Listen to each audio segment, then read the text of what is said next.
नमस्कार, मुद्दा कार्यक्रम में आपका स्वागत है। मैं हूं आपके साथ रविंद्र सिंह। आज हम बात करने जा रहे हैं विपक्षी एकता को लेकर और सवाल भी इसी से जुड़ा है, क्या कभी एकजुट हो पाएगा विपक्ष। दरअसल 5 राज्यों के विधानसभा चुनाव में इंडिया गठबंधन के घटक दल एक दूसरे से मुकाबला कर सकते हैं। आम आदमी पार्टी ने छत्तीसगढ़ से इसकी शुरुआत कर भी दी है। मध्य प्रदेश में समाजवादी पार्टी सीट जीतती आ रही है।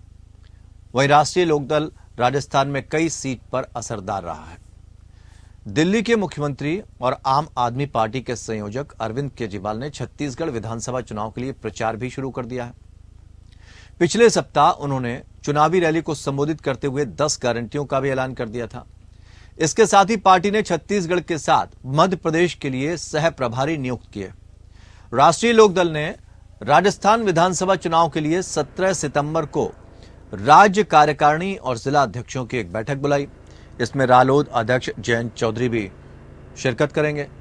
रालोद महासचिव त्रिलोक त्यागी के मुताबिक ये तय है कि पार्टी चुनाव लड़ेगी, मजबूत सीट पर अपने उम्मीदवार उतारेंगे। इधर समाजवादी पार्टी भी मध्य प्रदेश में अपनी किस्मत आजमाने की तैयारी कर रही है। वर्ष 2018 के चुनाव में पार्टी ने 52 सीटों पर अपने उम्मीदवार उतारे थे, हालांकि उसे सिर्फ 1 सीट मिली। वर्ष 2013 में पार्टी ने 164 सीटों पर किस्मत आजमाई थी, पर पार्टी किसी भी सीट पर जीत दर्ज करने में असफल रही थी। साल 2018 के चुनाव में आम आदमी पार्टी ने छत्तीसगढ़ में 85 सीट, मध्य प्रदेश में 208 सीट, राजस्थान में 142 सीट और तेलंगाना में 42 सीटों पर अपनी किस्मत आजमाई थी, पर पार्टी किसी भी राज्य में कोई सीट जीतने में नाकामयाब रही थी। हालांकि 2018 के चुनाव में रालोद ने राजस्थान में 1 सीट जरूर जीती थी। वहीं इंडिया घटक दलों के विधानसभा चुनाव में किस्मत आजमाने को लेकर कांग्रेस बहुत ज्यादा फिक्रमंद नहीं है। छत्तीसगढ़ के मुख्यमंत्री भूपेश बघेल के मुताबिक इंडिया गठबंधन विधानसभा चुनाव नहीं बल्कि वर्ष 2024 के लोकसभा चुनाव के लिए है। विधानसभा के लिए होता तो पार्टी से उन्हें संकेत मिल जाते। पार्टी रणनीतिकार मानते हैं कि इंडिया गठबंधन के घटक दल भले ही एक दूसरे के सामने चुनाव लड़ें, पर इस बार उनके हमलों पर पहले जैसी राजनीतिक धार नहीं होगी। इसके साथ ही 5 में से 3 राज्यों में कांग्रेस भाजपा से सीधा मुकाबला कर रही है, इसलिए किसी दूसरी पार्टी के लिए गुंजाइश कम नजर आ रही है। अब सवाल ये उठता कि जब विधानसभा चुनाव की बात आ रही है तो शब्द के तीखे बाण एक दूसरे पर छोड़ने पड़ते हैं। अपनी अपनी स्थिति को भी हर दल टटोलना चाहता है कि जमीनी स्तर पर विधानसभा चुनाव में किसकी ताकत क्या है, किसका वोट बैंक खिसक चुका है, या फिर आपका वोट बैंक जितना था उतना ही बना हुआ है। ये सारी चीजों को भी तलाशने की कोशिश की जाएगी। समाजवादी पार्टी हो, चाहे रालोद हो, चाहे कांग्रेस हो और या फिर आम आदमी पार्टी। आम आदमी पार्टी को लगता है कि पंजाब उसने जीत लिया है और एमसीडी के चुनाव में भी उसको जीत हासिल हुई है। गुजरात में भी 5 सीटों पर उसने जीत दर्ज की है, उससे जोश में है, राष्ट्रीय पार्टी बन चुकी है। तो उसके जो ख्वाब हैं वो बड़े हो गए हैं, इसलिए उसको लगता है कि अगर हम सही तरीके से सही रणनीति के साथ इन राज्यों में उतरेंगे तो निश्चित तौर पर जितनी भी सीटें उसको हासिल होंगी वो उसके लिए बढ़त हो जाएगी। तो ये अपने आप में एक पूरा परिदृश्य क्या बन रहा है और क्या वाकई अगर विधानसभा चुनाव में ऐसा कुछ निकल गया बड़े नेता के मुंह से।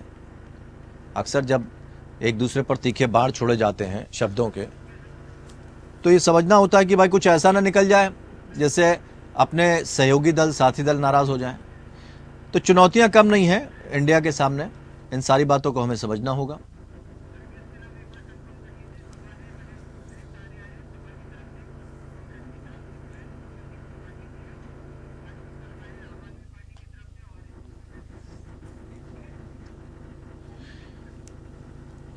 तो ये सारी बातें, सारे सवाल, सारे चीज़ों को समझने की हम कोशिश करते हैं। 4 खास मेहमान इस चर्चा में हमारे साथ शामिल होंगे जिनसे हम ये समझेंगे, इन चारों दलों से जो कि आपस में एक दूसरे के साथ सहभागिता की बात करते हैं। चारों से आप रूबरू करवा देते हैं, फिर उसके बाद चर्चा को आगे बढ़ाते हैं। यतेंद्र कसाना स्टूडियो में हमारे साथ मौजूद हैं, आरएलडी के प्रवक्ता हैं। सर बहुत बहुत स्वागत है आपका। संदीप त्रिपाठी कांग्रेस के प्रवक्ता हैं, वो हमारे साथ कांग्रेस नेता के तौर पर हमारे साथ जुड़ रहे हैं। महेश आर्या प्रवक्ता समाजवादी पार्टी हमारे साथ जुड़ रहे हैं। मीनाक्षी शर्मा प्रवक्ता आम आदमी पार्टी हमारे साथ जुड़े हैं। आप सभी मेहमानों का बहुत बहुत स्वागत करते हैं। कांग्रेस से शुरुआत करते हैं। संदीप जी, विधानसभा में सबको अपने इरादे जाहिर करने होंगे, और किसी के मुंह से भी प्रचार करते वक्त कुछ गलत निकला तो समझ लीजिए, कहते हैं ना, छोटी सी बात बड़ा गहरा जख्म कर जाती है।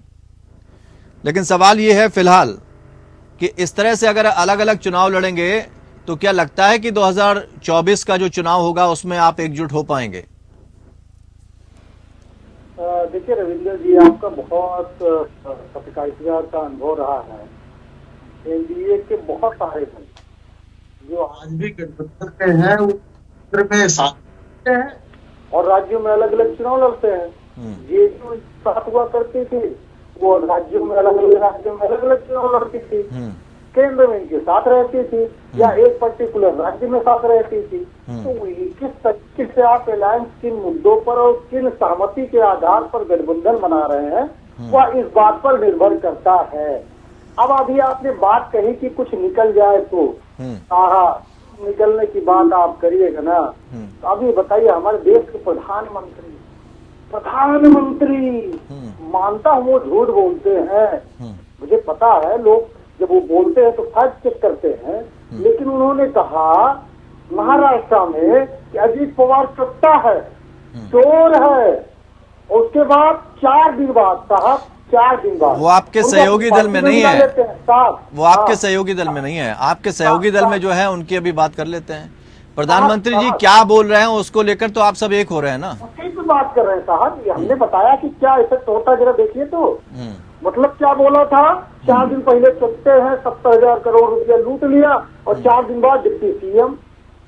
सवाल तो भाजपा से होना चाहिए ना कि कितना इफेक्ट पड़ा कितना नहीं। दूसरी चीज है, स्मृति ईरानी 2002 के दंगे के बाद मोदी जी को क्या बोली थी, क्या क्या नहीं कहा था, बताने की जरूरत। मतलब आपका ये मोटा मोटा कहने का तात्पर्य है कि कोई कुछ भी कह जाए हम सब झेल लेंगे, नहीं, कोई मायने नहीं रखता, नहीं, और तैयार है एक दूसरे पर शब्द बाढ़, कितना भी तीखा बोल जाए, कितना भी नीचा दिखा जाए, कोई फर्क नहीं पड़ेगा कांग्रेस पे। हम सब एक हैं और हम लोग एक एजेंडे के तहत, एक मिशन के तहत उस मिशन मोड पर इकट्ठा हुए हैं, देश को बचाने के लिए, संविधान को बचाने के लिए, दलितों की रक्षा के लिए, महिलाओं की रक्षा के लिए, और जनता के जो सार्वजनिक उपक्रम लूटे जा रहे हैं, लगातार देश की संपत्ति एक व्यक्ति को दी जा रही है। आज ही एक खुलासा हुआ, नहीं ये तो तब हो पाएगा ना जब एकजुटता होगी। कसाना साहब ठीक है, ये तो तब हो पाएगा जब एकजुट हो जाएंगे। फंड देती है, ठीक है कसाना साहब, ये लूट का, ठीक है संदीप जी, सवाल बहुत छोटा सा है, उसको जवाब देना, आप इधर उधर मत जाइए, बिल्कुल एकदम ट्रैक पर रहिए। समय कम है क्योंकि 4 मेहमान हैं। कसाना साहब, इतना आसान होगा? क्योंकि हर कोई चुनाव लड़ने के मूड में है, हर कोई चाहता है उसका दल मजबूत हो जाए, तो अपनी सीट मजबूत करने अगर होती है आपकी किसी भी एक दल की, तो दूसरे की तो कमजोर होगी, ये तो तय है। ऐसे में एकजुटता कैसे कायम रहेगी? देखिए, समान विचारधारा के लोग साथ आए हैं रविंद्र जी, और ये सभी को पता है कि बड़े दुश्मन को गिराने के लिए या बड़े चैलेंज के सामने खड़ा होने के लिए कहीं ना कहीं कुछ ही तरह के समझौते करने पड़ते हैं। और देश के जहाँ की बात है, और देश में ये सच बात है कि संविधान को जहाँ तक बचाने की बात है, किसान को बचाने की बात है, नौजवान को बचाने की जब बात होगी, तो कहीं ना कहीं सभी दल थोड़ा थोड़ा कॉम्प्रोमाइज कर लेंगे। और ऐसा कोई बहुत बड़ी परेशानी इसमें आने वाली नहीं है कि भाई भारतीय जनता पार्टी जिस तरह की आजकल राजनीति कर रही है, जिस तरह के विपक्ष को क्रश करने की राजनीति कर रही है, खत्म कर देने वाली राजनीति करनी है, व्यक्तिगत दुश्मनी निकालने वाली राजनीति जो इस समय देश में हो रही है, देखिए आदर्श राजनीति तो खत्म होती जा रही है। हम लोग जब छोटे थे, आप भी जब छोटे रहे होंगे, और हम सब लोगों ने जिस तरह की आदर्शवादी राजनीति देखी थी, वो राजनीति आज खत्म हो रही है। बहुत सारे नहीं, ये दो तो विरोधाभासी बात कर रहे हैं आप, राजनीति और आदर्श। नहीं, ये तो विरोधाभासी हो गए ना। आप जैसे पत्रकार भी इस बात को करेंगे तो निश्चित तौर मतलब राजनीति का तो मतलब ही साम दाम दंड भेद है, सारी चीजें आ जाती हैं। ये नहीं होना और अच्छा, किसके कार्यकाल में नहीं हुआ? मैं आपको बताता हूँ किसके कार्यकाल में नहीं हुआ। किसी का कार्यकाल की बुराई नहीं करना चाहता मैं, मैं कार्यकाल की बुराई नहीं, मैं तो सिर्फ राजनीति की बात करना चाहता हूँ। जब हम लोग छोटे थे और हम लोग राजनीति करते थे, एक व्यक्ति के ऊपर यदि किसी तरह का कोई आरोप होता था तो सरकारें गिर जाती थी, लोगों के इस्तीफे हो जाते थे। आज लोगों पे बलात्कार के मुकदमे दर्ज हो जाते हैं और लोगों से इस्तीफे नहीं लिए जाते। तो हम लोग ऐसे लोगों का विरोध करने के लिए, ऐसी राजनीति को खत्म करने के लिए एक समान विचारधारा के लोग इकट्ठा हुए हैं, निश्चित तौर पर कहीं ना कहीं कंप्रोमाइज हम लोगों को करना पड़ेगा और उसके लिए हम लोग तैयार। तो समान विचारधाराएं भी कभी कभी विरोध करती हुई नजर आती हैं, इसको मान लें। नहीं, ये इसमें कोई बुरी बात नहीं, इसमें मैं इसको एक्सेप्ट करता हूँ। लेकिन मैं बता रहा हूँ, बड़े मुद्दे किसान है, रोजगार है, बेरोजगारी है, युवा है, उन सबको उनके भले के लिए, उन सबके बेटरमेंट के लिए हम लोग कहीं ना कहीं समझौता करेंगे। महेश आर्या जी, समाजवादी पार्टी सशक्त पार्टी रही है उत्तर प्रदेश में, हालात खराब हो गए आप लोगों के लिए, लेकिन विधानसभा चुनाव में स्थिति अलग है। मध्य प्रदेश में भी आप चुनाव लड़ेंगे, तो ऐसे में आप अगर लड़ेंगे तो किसी ना किसी की सीट तो खाई जाएंगे। तो लगता है कि अपनी बढ़त बनाने के लिए दूसरा व्यक्ति जिसकी आप सीट छीनेंगे वो आपसे हाथ मिला लेगा या आपसे नाराज नहीं होगा, या उसके बावजूद भी एकता कायम रहेगी, ऐसा संभव है? देखिए रविंदर जी, समाजवादी पार्टी पहले से ही समता, समानता, बंधुत्व की विचारधारा पे आधारित है और वो इस देश में समाजवाद के आधार पर रूल करना चाहती है और यही चाहते हैं कि जो देश में जो शासन हो तो उसमें समाजवादी व्यवस्था हो, सबके साथ न्याय हो, सबके साथ कोई पक्षपात ना हो, सबको न्याय मिले। तो अभी जो अलायंस की बात चल रही है, तो अलायंस में जो देश का चुनाव होने जा रहा है, तो उस देश के चुनाव में मेरी आवाज जरा डिस्टर्ब कर रही है भाई, एक सेकंड। हम तक साफ पहुंच रही है, आप निश्चिंत रहिए। हेलो। हाँ जी, हाँ जी, बताइए। हेलो जी, आ रही है आवाज। हेलो, आवाज पहुंच रही है, आपने दूसरा ईयरफोन लगा लिया है। अभी ठीक है। तो अभी पूरे देश के लोकसभा का चुनाव है, उसको लेकर के अलायंस है, हम देश को बचाना है, संविधान को बचाना है, तो वो लोकसभा के चुनाव पे डिपेंड करता है। तो उसके आधार पर क्या बनाया गया है नहीं गया है, उसमें कॉमन जो विचारधारा है। नहीं महेश आर्या जी, सवाल तो ये ना है, एक दूसरे की टांग खींच के आप आगे कैसे बढ़ पाएंगे? खींच नहीं। देखिए, सभी पार्टी क्षेत्रीय पार्टियों, जिन पार्टियों अपने क्षेत्रों में, अपने अपने राज्यों में आते हैं, तो चुनाव थोड़ी छोड़ देंगे। लोकसभा के चुनाव की हुआ, हम लोग सारे लोग पर भी जब चुनाव आएगा विधानसभा का, पार्टियां वहां बैठी। महेश जी, आपकी आवाज आप ज्यादा डिस्टर्ब करने लगी, पहले सही आ रही थी। तो चलिए मीनाक्षी जी के पास हम चले जाते हैं, तब तक आपकी आवाज को ठीक करवाते हैं। मीनाक्षी जी, आम आदमी पार्टी का अगर वजूद देखें, जब बना है वो कांग्रेस का विरोध करके ही बना है। आम आदमी पार्टी की अब ये मजबूरी बन गई है कि अब उसे उल्टा करना पड़ रहा है, बीजेपी का विरोध करना पड़ रहा है और 2024 की तरफ उसको देखना पड़ रहा है। हर मोर्चे पर उसे अब सहयोगी दलों का साथ लेना पड़ रहा है, जिसके साथ खड़े नहीं होना चाहती थी। एकला चलो की नीति अपना रहे थे अरविंद केजरीवाल, अब मजबूरी बन गई है। लेकिन ये कहीं ना कहीं अंदर खाने तो रहता ही है दिल के अंदर कि भाई हमें आगे जाना है, बाकियों को पीछे करना है। अगर ये होड़ लगी रही तो एकजुटता कैसे हो पाएगी?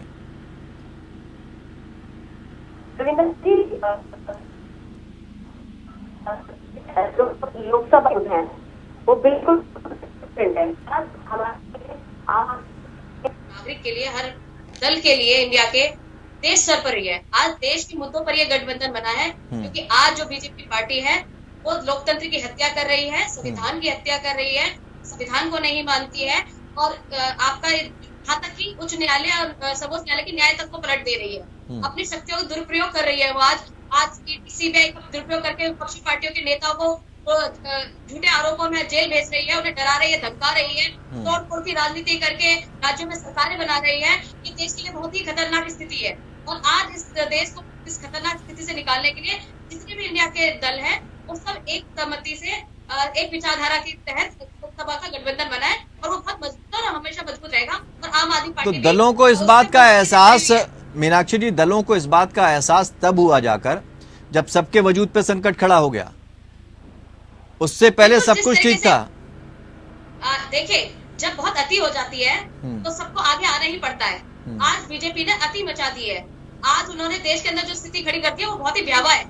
इस तरीके से वो हर दल के विपक्षी पार्टियों को खत्म कर देना चाहते हैं, उनके ऊपर झूठे आरोप लगा के उनको जेल भेज देना चाहते हैं, पीडी और सीबीआई का दुरुपयोग कर रहे हैं, न्यायालयों के जो न्यायालय और सर्वोच्च न्यायालय के न्याय को नहीं माने, संविधान को नहीं माने, लोकतंत्र की हत्या कर रहे हैं। ये आज स्थिति बहुत खतरनाक है देश के लिए। यही बात तो भारतीय जनता पार्टी की तरफ से आप लोगों के लिए कही जा रही है कि जो लोग बातें कर रहे हैं न्याय की और देश हित की, वो खुद ही बेईमानी कर रहे हैं। दो नेता आपके जेल में चले गए, डिप्टी सीएम तक जेल में है, पंजाब की हालत खराब है, 80% लोग जो है वो बिल ही नहीं देते हैं, तो कहाँ आप चीजें सही कर रहे हैं?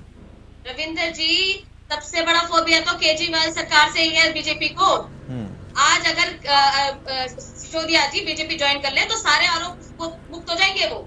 बस एक बार वो बीजेपी में चले जाए और दूध के धुले हो जाएंगे देश के सामने, उनको दूध का धुला करार कर दिया जाएगा। तो सबसे बड़ी पार्टी है तो फिर कांग्रेस का या बाकी दलों का सहारा क्यों लेना पड़ रहा है आप लोगों को 2024 में? मैंने आपको बहुत क्लियरली बताया है कि भैया आज चाहे हमारे कितने भी मतभेद हो, लेकिन जब देश की बात आती है तो जितनी भी पार्टियां हैं सब सर्वसम्मति से देश को बचाने के लिए आज एकजुट हुई है। नहीं, अगर सबसे ज्यादा खतरा भारतीय जनता पार्टी को आपसे है तो कांग्रेस तो 3 राज्यों में सीधी लड़ाई है उसकी।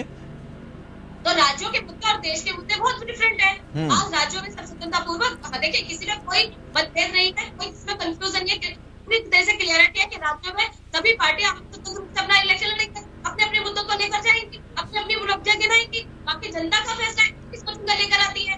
तो हमारी पार्टी में कोई कंफ्यूजन नहीं है, लेकिन हाँ मीडिया के द्वारा, बीजेपी के द्वारा और कुछ अदर पार्टीज के द्वारा जो कि बीजेपी के गठबंधन में कंफ्यूजन क्रिएट किया जा रहा है ताकि जो इंडिया का तोड़ा जा सके, फूट डाली जा सके, लेकिन वो कामयाब नहीं होंगे इस चीज के अंदर।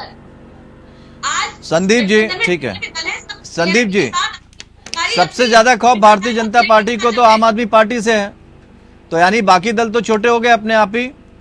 आम आदमी पार्टी को लगता है कि अगर बीजेपी को डर है तो किसी और से नहीं है सिवाय आम आदमी पार्टी के, इसलिए कांग्रेस अगर ये सोच रही बहुत मजबूत स्थिति में है तो ऐसे में तो अगर पीएम पद के चेहरे की बात होगी तो सब अपना अपना चेहरा आगे करेंगे।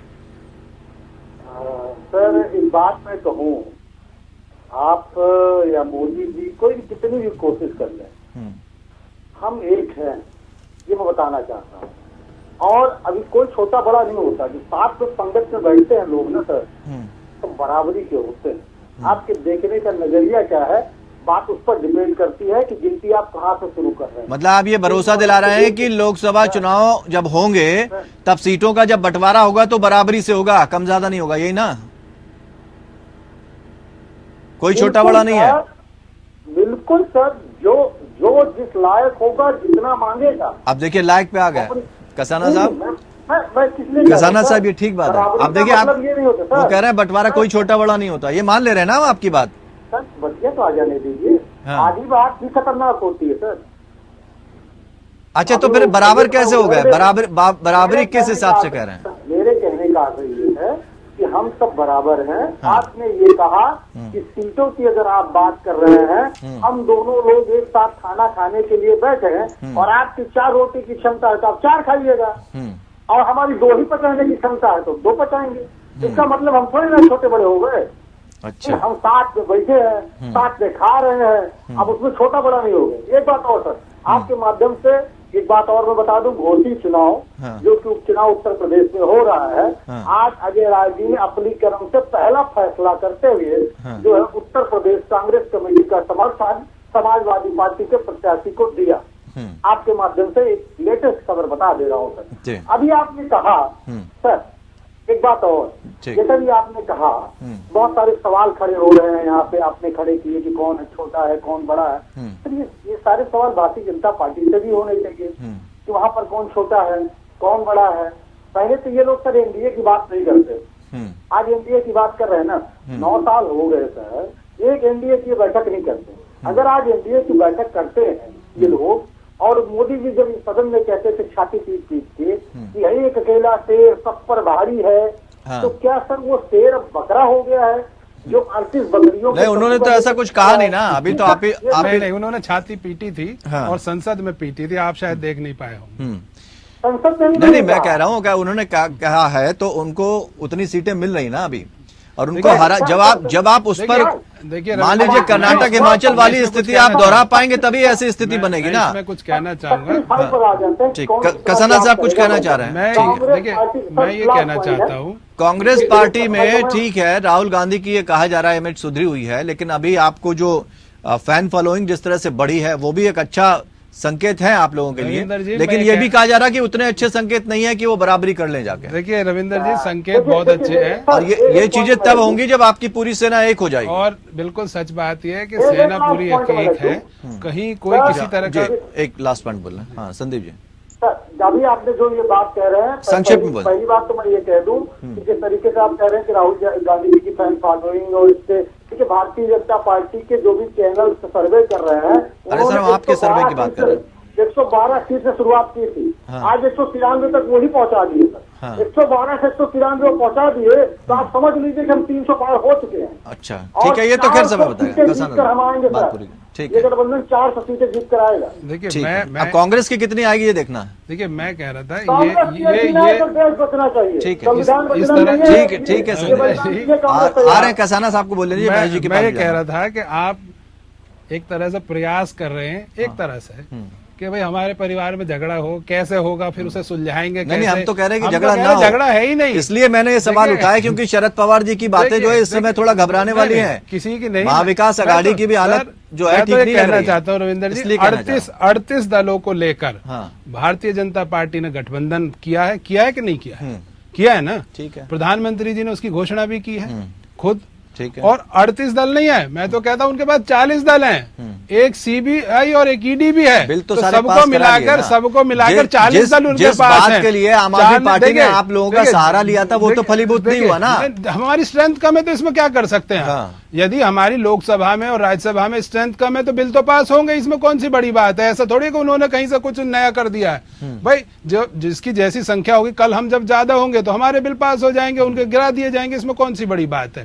देखिए लोकतंत्र तो अपने तरीके से काम करता है ना, इसमें ऐसा नहीं है कि उन्होंने कुछ नया कर दिया। मैं ये कहना चाह लेकिन रहा था, आप लोग जिस हिसाब से ताकत दिखा रहे हैं, आप देखिए ना सीटों का, आप पिछला आंकड़े उठा लीजिए कि 161 सीटों पे आपने 160 से ऊपर सीटों से चुनाव लड़ा और एक सीट आई या एक भी सीट नहीं आई।